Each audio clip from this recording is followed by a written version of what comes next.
অনেক দিন ধরে বাচ্চারা হালিম খাওয়ার জন্য খুবই বিরক্ত করতেছে। আসলে একটু অলস হয়ে গেছি। বাড়িতে আসার পর থেকে আগে লাইনের গ্যাস ছিল, যখন যেটা চাইতো তখন সেটাই আমি করে দিতাম।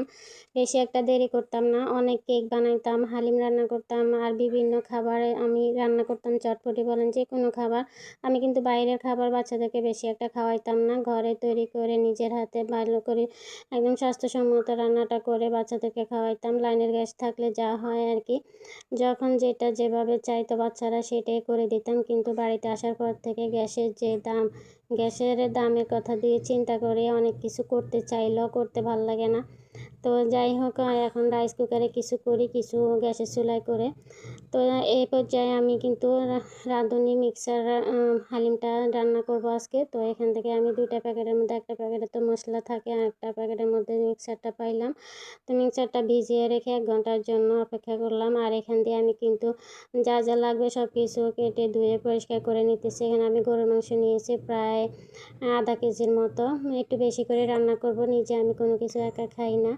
আমার কিন্তু প্রতিবেশীরা আছে, তাদেরকে একটু দেবো। যে কোনো কিছু রান্না করলে শুধু বাচ্চাদেরকে নিয়ে আমি নিজে একা খাই না, এটা আমার অভ্যাস নাই, ভালো লাগে না একা একা খেতে। তো এরপর আমি সুন্দর করে মাংসটা রান্না করে নিতেছি, যদিও এখান থেকে কিছুটা স্কিপ হয়ে গেছে। এখানে আমি মাংস রান্না করার জন্য যাবতীয় সব মশলা নিয়েছিলাম।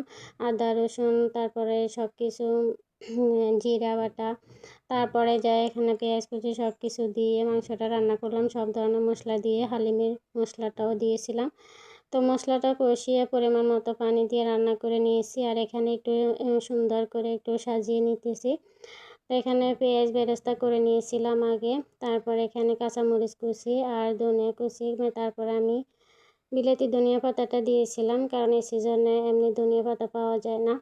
তো এখানে আমি কিছু শসা কুচি দিয়ে সুন্দর করে একটু সাজিয়ে নিলাম।